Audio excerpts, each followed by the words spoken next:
This channel does not promote any violent, harmful, or illegal activities. All content provided by this channel is meant for an educational purpose only.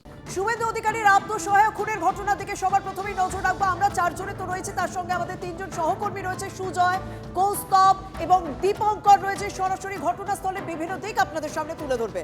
আসলে কি ঘটেছে বলুন তো? এখনো পর্যন্ত যা অনুমান করা হচ্ছে, ছক কষে রেকি করে খুন করা হয়েছে শুভেন্দু অধিকারীর আত্মসহায়ক চন্দ্রনাথ রথকে। খুনে ব্যবহৃত সাদা গাড়ি করে রেকি করা হয়েছিল। গতকাল রাতে মধ্যমগ্রামের দোহারিয়ায় নিজের ফ্ল্যাটে ফিরছিলেন চন্দ্রনাথ। আবাসনের গলিতে উল্টো দিক থেকে গিয়ে চন্দ্রনাথের গাড়ির পথ আটকায় সাদা গাড়িটি। দেখুন, আমরা গ্রাফিক্যাল প্রেজেন্টেশনের মাধ্যমে তুলে ধরার চেষ্টা করছি ঠিক কি ঘটনাটা ঘটেছে। তারপরেই চন্দ্রনাথকে লক্ষ্য করে পর গুলি চালায় আততায়ীরা। চন্দ্রনাথকে খুন করে বাইকে চেপে একই রাস্তা ধরে পালিয়ে যায় দুষ্কৃতীরা। অন্যান্য রাস্তা থেকে সরু রাস্তাকেই বেছে নেওয়া হয়েছিল মূলত, এবং যে রাস্তায় সিসি ক্যামেরা পান সেই রাস্তাকেই বেছে নেওয়া হয়। আমাদের সঙ্গে রয়েছে গ্রাউন্ড জিরো থেকে সহকর্মী সুজয়। সুজয়, তুমি সকাল থেকেই বিষয়টা একটা বোঝানোর চেষ্টা করছিলে যে ঠিক কিভাবে ঘটনাটা ঘটেছে। তুমি ঘটনাস্থলে রয়েছে, এই মুহূর্তে কি কি আপডেট তোমার কাছে রয়েছে? দেখো, এই মুহূর্তে যেটা ময়নাতদন্ত প্রক্রিয়া চলছে বারাসাত হাসপাতালে, এবং ময়নাতদন্ত প্রক্রিয়া শেষ হওয়ার সঙ্গে সঙ্গেই পরিবারের অভিযোগের ভিত্তিতে এবং ময়নাতদন্তের যে প্রাথমিক রিপোর্ট তার উপর ভিত্তি করে মামলা রুজু করা হবে। আমি তোমাকে ক্রাইম সিনের ছবিটা আরেকবার দেখাতে বলবো। ক্রাইম সিন ঠিক আমার ডান দিকে আমার সহকর্মী সমর তোমাকে দেখাবে। এই যে ছোট হাতি গাড়িটা রয়েছে তার ঠিক পেছনে সেখানেই হচ্ছে ঘটনাস্থল, যেখানে চন্দ্রনাথকে খুন করা হয়। তার গাড়ির রাস্তার পথ আটকে দেওয়া হয়। চন্দ্রনাথের গাড়িটি ঠিক সামনের দিকে যে রাস্তাটি আসছে সেটা যশোর রোড, এবং এই রাস্তাটির নাম শেখ মুজিবর রোড। আমি একটু দেখানোর চেষ্টা করব। ঠিক এখানে আটকে যখন তাকে গুলি করা হয়, গুলি করার পর আততায়ীরা এই পথে সাধারণত যেটা জানা যাচ্ছে এখনো পর্যন্ত দুটি মোটর বাইক ছিল। একটি মোটর বাইক যশোর রোডের দিকে চলে গিয়েছে, অপর একটি মোটর বাইক ঠিক এই রাস্তাটি আমার সহকর্মী সমর দেখাবে তোমাকে। এই রাস্তাটি হচ্ছে শেখ মুজিবর রোড। শেখ মুজিবর রোড থেকে এগোনোর পর কিছুটা যাওয়ার পর রাস্তা দুইকে ভাগ হয়ে গিয়েছে। ডান দিকের রাস্তাটি আবার ঘুরে দোলতলার দিকে চলে যাচ্ছে, এবং সোজা যে রাস্তাটি দেখানোর চেষ্টা করব, আমার সহকর্মী সমরকে বলবো দেখানোর চেষ্টাটি। সোজা এই রাস্তাটি চলে যাচ্ছে বাদু রোড হয়ে শাসন খড়িবাড়ি হয়ে এই রাস্তাটি দিয়েই কিন্তু যদি অলিগলির রাস্তা চুজ করা হয় সেক্ষেত্রে এখান থেকেই বসিরহাট সীমান্ত পর্যন্ত যাওয়া সম্ভব। এবং এক্ষেত্রে ফুটেজে যা দেখা যাচ্ছে, এবং এই রাস্তাটি আমি একবার দেখানোর চেষ্টা করব। এই যে সাইকেলটি যাচ্ছে এই রাস্তাটি থেকে এগিয়ে গেলেই সোজা শাসন হয়ে একেবারে খড়িবাড়ি হয়ে চলে যাওয়া যাবে একেবারে বসিরহাট সীমান্তর দিকে। এবং যে এখনো পর্যন্ত যে প্যাটার্নটা অবলম্বন করেছে দুষ্কৃতীরা, দেখা যাচ্ছে যে স্পোর্টস বাইক তারা ব্যবহার করেছে। স্পোর্টস বাইকে যারা ছিল প্রত্যেকের মাথায় হেলমেট ছিল, এবং স্পোর্টস বাইক ব্যবহার করার মূল কারণ হচ্ছে দ্রুত গতিতে যে কোনো স্পট ছেড়ে দেওয়া যাবে। তারা রীতিমতো ছক কষে দীর্ঘদিন একটা রেকি করে পুরো সুন্দর করে প্ল্যানটা সাজানো ছিল। একটা বিষয় জানতে চাইবো যে কোন জায়গাটায় আততায়ীরা অপেক্ষা করছিল, কারণ রাস্তা সরু, বিভিন্ন দিক রয়েছে। তুমি যদি সেইটা তোমার কাছে আপডেট থাকে যে কোন জায়গায় আততায়ীরা অপেক্ষা করছিল চন্দ্রনাথের জন্য। একেবারে আমি সেই জায়গাটাও দেখানোর চেষ্টা করবো। আমার সহকর্মী সমরকে বলবো, এই রাস্তা থেকে শেখ মুজিবর রোড থেকে যদি সোজাসুজি আসা হয় এবং এখানে যদি কোনো গাড়ি দাঁড়িয়ে থাকে তাহলে বোঝা সম্ভব যে কেউ বা কারা ওত পেতে রয়েছে। কিন্তু এখানে একটা হালকা টার্ন রয়েছে। আমি একদম কোনায় দাঁড়াবো, সহকর্মী সমরকে বলবো সোজা রাস্তাটি শেখ মুজিবর রোড হয়ে আসছে। যদি সমর ক্যামেরাটা প্যান করে দেখায়, প্যান করে এই দিকটাতে এই দিক থেকে রাস্তাটা ঘুরে যাচ্ছে, এবং এখানেই কোনো একটি জায়গাতে সেই নিসান মাইক্রা গাড়িটি, যে গাড়িটি এই চন্দ্রনাথের পথ আটকে ছিল, এখানে ছিল। এবং দূর থেকে তাদের কাছে মোবাইল কমিউনিকেশন হয়েছে বলে তদন্তকারীরা মনে করছে, সিআইডি মনে করছে যে অপর একটি বাইক বা এই টিমের এই দুষ্কৃতী দলেরই কেউ তার স্করপিও গাড়িটিকে ফলো করছিল। ফলো করার পর যখন এই গলিতে ঢোকে তখন এই দিক থেকে এই টার্ন থেকে গাড়িটি নিসান মাইক্রা গাড়িটি সোজা চলে যায় এই ছোটা হাতির গাড়ির ওখানটা। সমর আবার ছবিটা জুম করে দেখাবে, একদম সেই যে ছোটা হাতি গাড়িটা তার ওখানটায় চলে যায়। রাস্তা সরু, মানে ট্যাচড়া করে এমন ব্যাকআপ ভাবে রাখা হয় যাতে ক্রাইম সিনটাকে তুলে ধরার চেষ্টা করলে একেবারে ফিল্মি কায়দায় রেকি করা হয়েছে। আততায়ীরা অপেক্ষা করছিল, মোবাইলে কমিউনিকেট করেছে। যখনই চন্দ্রনাথের গাড়ি এসেছে, টার্ন থেকে এসে আর একটা গাড়ি এসে চন্দ্রনাথের গাড়ি আটকায়, আর তখনই বাইকে যে সমস্ত আততায়ীরা ছিল একেবারে কাঁচের একেবারে সামনে থেকে গুলি করে চন্দ্রনাথ রথকে খুন করা হয়। এখনো পর্যন্ত প্রাথমিক তদন্তে সেই বিষয়গুলোই উঠে আসে। তুমি সঙ্গে থাকো সুজয়। দেখুন এই যে খুনের ঘটনা, সেই খুনের ঘটনায় পুরো ঘটনা এই মুহূর্তে নজরে রয়েছে সিসিটিভি ফুটেজ। চন্দ্রনাথকে খুনের পর বাইকে চেপে আততায়ীদের পালানোর মুহূর্ত বন্দি সিসি ক্যামেরায়, এমনকি হামলার পর চন্দ্রনাথ এবং তার গাড়ির চালককে হাসপাতালে নিয়ে যাওয়ার মুহূর্তের ছবিও টিভি9 বাংলার হাতে আপনাদেরকে দেখাবো একটা একটা করে সেই ছবিগুলো। আর এই মুহূর্তে আপনারা দেখতে পাচ্ছেন সন্দেহভাজন যে বাইককে সন্দেহ করা হচ্ছে, সেই বাইকের ছবি কিন্তু সিসি ক্যামেরা বন্দি, সেই ছবিও আপনাদেরকে দেখাচ্ছি। দেখা যাচ্ছে বাইকে করে দুজন যাচ্ছেন এবং এই যে সাদা গাড়ি, যে গাড়িটি এই মুহূর্তে দেখানো হচ্ছে, সেই গাড়িতেই কিন্তু ছিলেন চন্দ্রনাথ রথ। আপনারা দেখতে পাচ্ছেন যে সিসিটিভি ফুটেজগুলো আপনাদের সামনে একটার পর একটা দেখাচ্ছি। এই গাড়ি, যে গাড়ি যাচ্ছে এই মুহূর্তে সাদা রঙের যে গাড়ি, সেই গাড়িতেই কিন্তু তিনি ছিলেন এখনো পর্যন্ত আমরা যা জানতে পারছি। এবং আমাদের সঙ্গে রয়েছেন আমাদের প্রতিনিধি কৌস্তব রয়েছেন, আমি কৌস্তবের কাছে চলে যাবো। কৌস্তব, এই মুহূর্তে বোধহয় এই পুরো তদন্তের গতি প্রকৃতি আনতে পারে এই যে সিসি ক্যামেরাগুলোর যে ফুটেজ, সেই ফুটেজ সংরক্ষণের পরই। একদমই, দেখো এখনো এই মুহূর্তে কিন্তু এই তদন্তের গতি প্রকৃতি এবং এই সিসিটিভি ফুটেজ যে কথাটা বলা হচ্ছে, যেটা পুলিশের কাছে এসছে, তদন্তকারীদের হাতে এসছে, এই সিসিটিভি ফুটেজই এখন কিন্তু অন্যতম হাতিয়ার এই চন্দ্রনাথ রথ খুনের। গতকাল যে ঘটনা ঘটেছে এবং সেখানে মধ্যমগ্রামে যে জায়গায় তাকে পয়েন্ট ব্ল্যাঙ্ক রেঞ্জ থেকে শুট আউট করা হয়েছিল এবং তারপরে যে জায়গা থেকে আততায়ীটা পালিয়ে যায়, সেখান থেকে উল্টো দিক থেকে যে একটি সাদা গাড়ি এসে চন্দ্রনাথের যে গাড়িটিকে আটকায় এবং তারপরে বাইকে করে দুষ্কৃতীরা আসেন এবং তাকে সেখান থেকে পয়েন্ট ব্ল্যাঙ্ক রেঞ্জ থেকে শুট আউট করে তারপরে সেখান থেকে পালিয়ে যায়। এই সমস্ত জায়গাটা কিন্তু এখন সিসিটিভি যে ফুটেজটা রয়েছে, সেই সিসিটিভি ফুটেজটাই কিন্তু এখন প্রধান হাতিয়ার হতে চলেছে তদন্তকারীদের হাতে। কারণ পুরো যে রাস্তাটা রয়েছে, অর্থাৎ কলকাতা থেকে আসার পথে মধ্যমগ্রাম দিয়ে যে রাস্তাটাই আসছিল, সেই পুরো যে জায়গাটা কিন্তু এই আততায়ীরা দীর্ঘদিন ধরে রেকি করেছিলেন, এমনটাই কিন্তু মনে করা হচ্ছে, তদন্তকারীরা কিন্তু এমনটাই মনে করছেন। এবং আরও একটা বিষয়, সেটা যে রাস্তাটায় সিসি ক্যামেরা নেই, এরকম জায়গাটাকে কিন্তু ওরা বেছে নিয়েছিল যে চন্দ্রনাথের উপর হামলা করার জন্য, সেই জায়গাটাকে কিন্তু তারা বেছে নিয়েছিল। এবং এই মুহূর্তে যেই টিভি ফুটেজটা উঠে এসেছে, সেই সিসিটিভি ফুটেজ কিন্তু এই মুহূর্তে তদন্তকারীরা অন্যতম হাতিয়ার হিসেবে মনে করছে। এবং এই মুহূর্তে আমরা যেখানে দাঁড়িয়ে আছি, সেটা হচ্ছে বারাসাত মেডিকেল কলেজ, যেখানে ময়নাতদন্ত চলছে এবং রিপোর্ট আসার পরে কিন্তু অনেক কিছুই স্পষ্ট হবে, অন্তত এমনটাই মনে করা হচ্ছে। আপডেটের দিকে তুমি নজর রাখো কৌস্তব।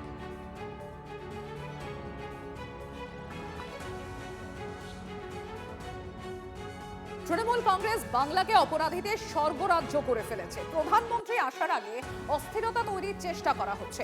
শপথের দুদিন আগে শুভেন্দুর আত্মসহায়ক খুনে প্রতিক্রিয়া শ্রমিক ভট্টাচার্য।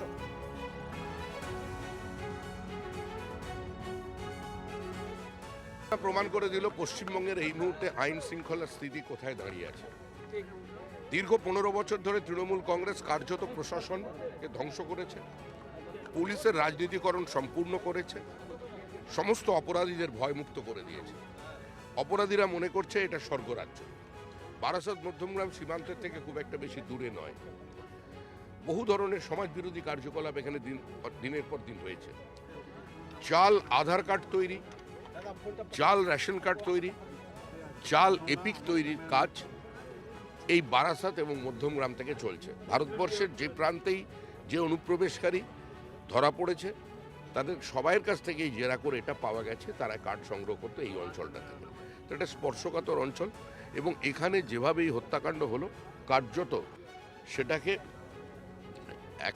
একটাই বার্তা দেওয়ার জন্য হলো। মানে এটা প্রধানমন্ত্রী দুদিন পরে আসছেন, তাকে বার্তা দেওয়ার জন্য, নাকি বিজেপির বুকের ওপর গুলি করা হলো? এইভাবে কোনো ধরনের উত্তেজনা তৈরির চেষ্টা হচ্ছে, অস্থিরতা তৈরি করার চেষ্টা করা হচ্ছে পশ্চিমবঙ্গে। ময়না তদন্তের দিকে এই মুহূর্তে নজর রাখবো, কারণ চন্দ্রনাথ রথের দেহের ময়না তদন্তের জন্য 3 সদস্যের একটি মেডিকেল টিম তৈরি করা হয়েছে। বারাসাত মেডিকেল কলেজে শুভেন্দু অধিকারীও পৌঁছন। দীপঙ্কর আমাদের প্রতিনিধি আমাদের সঙ্গে রয়েছেন, আরো বিস্তারিতভাবে জানাচ্ছেন। দীপঙ্কর, এই মুহূর্তে কি খবর পাওয়া যাচ্ছে ময়না তদন্তের বিষয়ে, প্রক্রিয়া নিয়ে? দেখো, ময়নাতদন্তের প্রক্রিয়া প্রায় শেষের দিকে এমনটা জানা যাচ্ছে। শুভেন্দু অধিকারী প্রায় 1 ঘন্টার বেশি সময় ধরে তিনি অপেক্ষা করছেন এবং তার সঙ্গে অসংখ্য বিজেপির কর্মকর্তারা রয়েছেন, তারা অপেক্ষা করছেন। ময়নাতদন্তের জন্য যে প্রাইমারি কাগজ ছিল, তার পরিবারের তরফ থেকে ভাই এসেছেন, তাকে নিয়ে যাওয়া হয়েছিল মধ্যমগ্রাম থানায়, সেখানে সই করে তার কাগজ নিয়ে আসা, সেটা শঙ্কুদেব পান্ডা তাকে নিয়ে গেছিলেন, আবার তারপর কিছুক্ষণ আগে নিয়ে আসলেন। অর্থাৎ মনে করা হচ্ছে আর অল্প কিছু সময়ের মধ্যেই তার দেহ বার করা হবে এবং এখান থেকে দেহ নিয়ে যাওয়া হবে চণ্ডীপুরে, মেদিনীপুরে তার পরিবারের কাছে যাচ্ছে পরিবারের হাতে দেহ তুলে দেওয়া হবে, তারপর চণ্ডীপুরে নিয়ে যাওয়া হবে। এই বিষয়টাই কিন্তু এখনো পর্যন্ত জানা যাচ্ছে। ময়নাতদন্তের জন্য 3 সদস্যের একটি মেডিকেল টিম তৈরি করা হয়েছে। সেই মেডিকেল টিম ইতিমধ্যে কাজ করছেন এবং উইথ ম্যাজিস্ট্রেট ময়নাতদন্ত হচ্ছে। যা যা প্রক্রিয়া করা দরকার, যা যা করলে গোটা প্রক্রিয়াটাতে তার ভেতরে আর কোনো বুলেট আছে কিনা সেটা দেখবার জন্য এক্সরে মেশিন নিয়ে আসা হয়েছিল এবং তার সঙ্গে তার শরীরে যে যে জায়গায় আঘাতগুলো রয়েছে সেই আঘাতগুলো গুলি ছাড়া আর কিছু আছে কিনা সেগুলোও কিন্তু খতিয়ে দেখা হচ্ছে। সব মিলিয়ে যেটা বলা যেতে পারে যে চন্দ্রনাথ যখন ফিট ছিলেন তখন তার সঙ্গে পুলিশ যেটা এখনো পর্যন্ত জানতে পেরেছে বা জানে যে গ্রেপ্তারের চেষ্টা করছে, যেটা এখনো পর্যন্ত যদিও কোনো গ্রেপ্তার নেই, কিন্তু একেবারে ওই সেই যে তদন্তের গাড়ি গতি প্রকৃতি নিয়ে তো আমরা আমাদের প্রতিনিধিরাও জানাচ্ছিলেন। এই মুহূর্তে ময়নাতদন্তের যে প্রক্রিয়া সেটা প্রায় শেষ পর্যায়ে বলে জানালেন আমাদের প্রতিনিধি।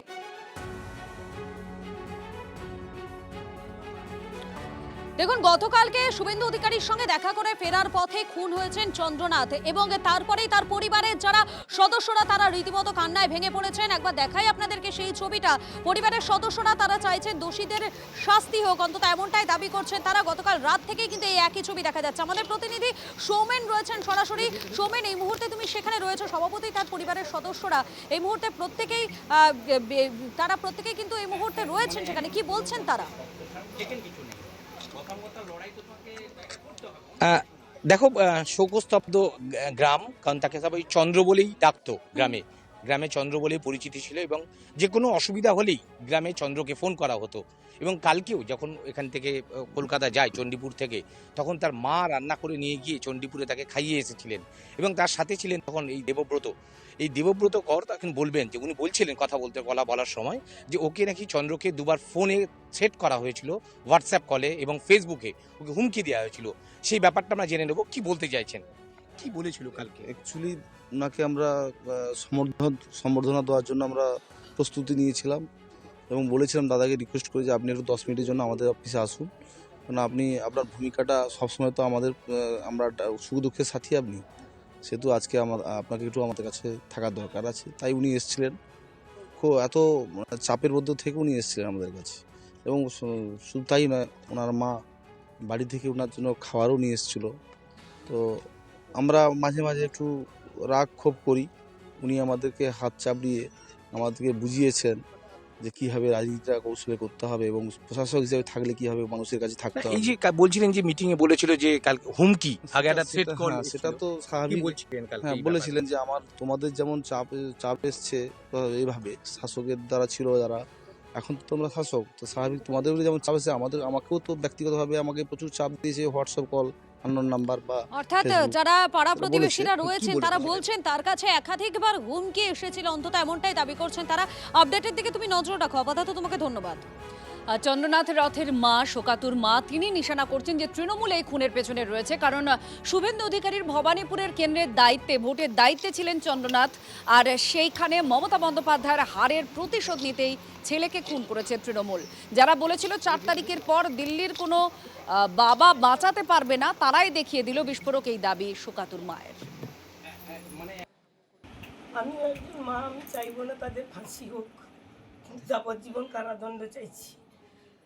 আর চাইছি যে আমরা ভারতীয় জনতা পার্টি করি বলে আমরা আজকে ক্ষমতায় আসার জন্য আমাদের সভাপতি, বিরোধী দলনেতা যখন বলছেন সুশৃঙ্খলভাবে থাকতে,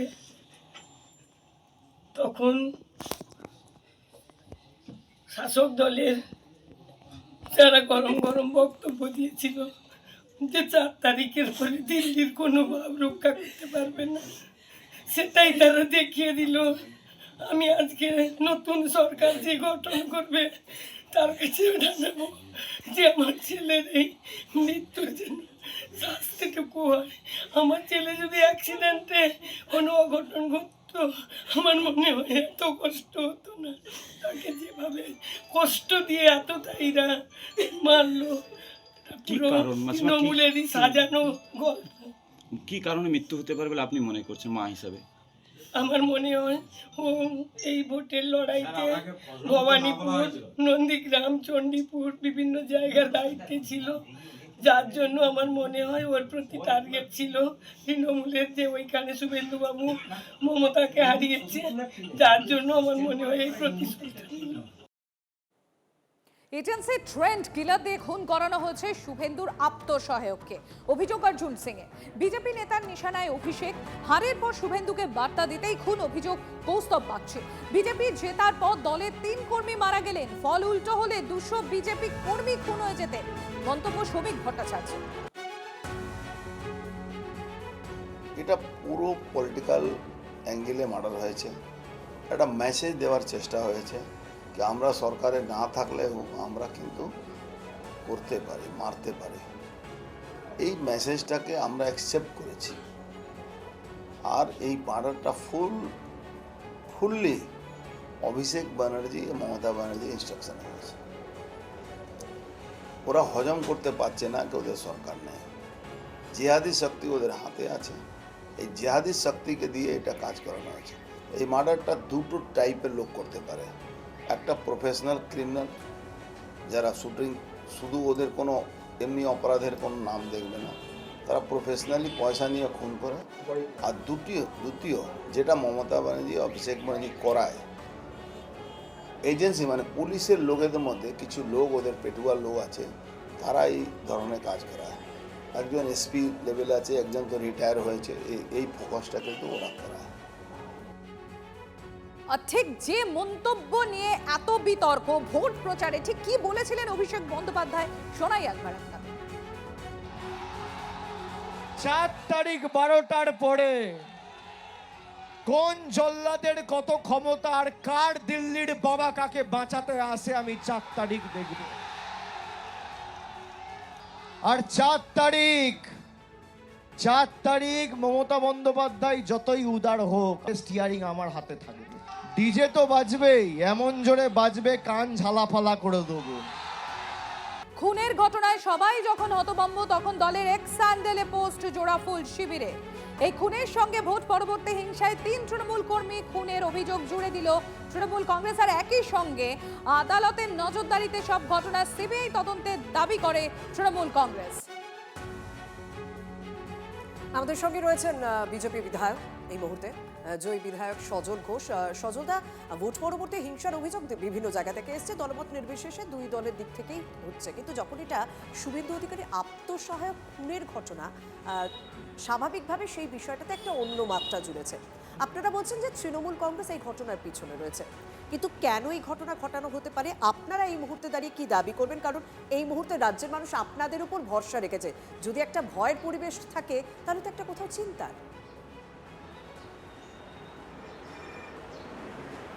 আপনার প্রশ্নের মধ্যেই আপনার উত্তর আছে। যদি ভয়ের পরিবেশ থাকে, আর এই ভয়ের পরিবেশটা ক্রিয়েট করার জন্যই জাস্ট এটা রাজনৈতিক হিংসা চরিতার্থ। যে ভবানীপুরে আমি হারলাম, একটা ছেলে, যে মানুষটা বলেছে আমি মুখ, সবাই মুখোশ, তার মুখোশ এমনভাবে খুলে পড়েছে। একবার হারলো নন্দীগ্রামে, নিজের থেকে যেচে পড়ে গিয়ে, দ্বিতীয়বার হারলো তার নিজের ঘরে। এইটাকে সহ্য করতে পারছে না, এটা সহ্য করতে পারছে না। আপনি আমায় বলুন, আপনার টিভি চ্যানেলে কিছু সংবাদ পরিবেশন হচ্ছে, কিছু মানুষের ভালো লাগছে না, তাই বলে যদি আপনার ফটোগ্রাফারকে মেরে দেয়, আপনার রিপোর্টারকে মেরে দেয়, তার মানে লক্ষ্যটা হচ্ছে সংবাদ মাধ্যম। ঠিক শুভেন্দু বাবুর সেক্রেটারি, যাকে আপনি জীবনে দেখেছেন চোখে, তারা আপনারা জীবনে চোখে দেখেননি তাকে। আমরা যারা একটু বেশি পলিটিক্সে ঘনিষ্ঠ তারা ছাড়া সাধারণ মানুষ তাকে চোখেও দেখেনি। অন্তরালে যে বসে কাজ করত, সব সেক্রেটারিরাই করে, অভিষেকেরও একজন আছে, খুব ঘনিষ্ঠ, আর মমতা ব্যানার্জির কয়েকশো, তাদেরও আপনারা সামনে দেখেন না। মুশকিল হচ্ছে সেই মানুষটাকে মারার অর্থ কি? যে তোর ডান হাতটা কেটে দিলাম, আমি যাচ্ছি তো কি হচ্ছে, যাবার সময়ও আমি দাগ কেটে গেলাম। এই যে 15 বছর ধরে শয়ে কর্মী খুন করার পরেও এদের রক্তের পিপাসা মেটেনি। চন্দ্রকে আমি খুব ভালো চিনতাম। আপনাদের সংবাদ মাধ্যমে স্বাভাবিকভাবে এই মুহূর্তে দাঁড়িয়ে প্রত্যেকেই জানতে চাই যে এই ঘটনার মাস্টার মাইন্ডকে। সেক্ষেত্রে আপনারা তদন্তের ক্ষেত্রে কি দাবি করবেন? কারণ সব থেকে বেশি আপনাদেরই, কারণ আপনি নিজেই বললেন যে একটা কোথাও বার্তা দেওয়ার চেষ্টা যে ডান হাতটা কেটে দেওয়া হলো। নিশ্চয়ই আপনাদের অন্য কোনো ভাবনা চিন্তা রয়েছে সজলদা? আমাদের কোনো ভাবনা নেই, ভাবনাটা এটাই যে ডান হাতটা কেটে দেওয়া হলো। কাটলো কারা? এই শুনুন, এটা তো আর পাড়ার গুন্ডা মারবে না শুভেন্দুর সেক্রেটারিকে। শুভেন্দুর সেক্রেটারিকে তো আর পাড়ার মস্তান মারবে না, পাড়ার তোলাবাজ মারবে না, পাড়ার ইস্যুতে তো কারোর সঙ্গে সমস্যা নেই।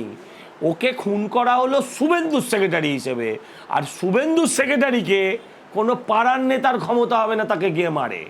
এটা একদম ক্যামাক স্ট্রিট কালীঘাটে শেষ হয়তো নিশানা, এটা হয়তো চলে যাবার আগে শেষ নিশানা করে গেল।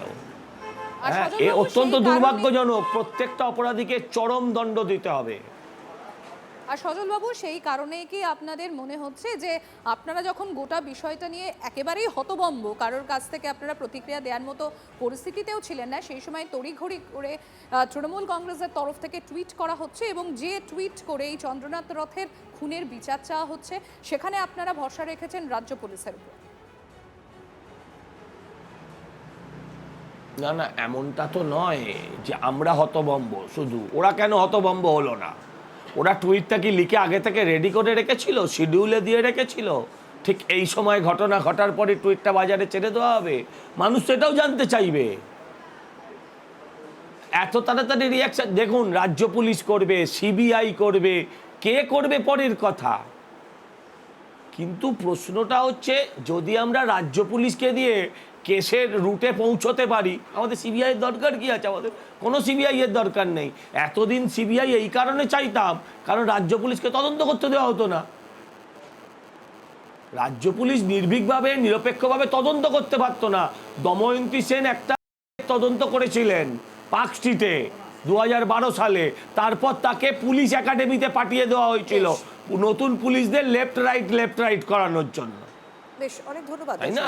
অনেক ধন্যবাদ।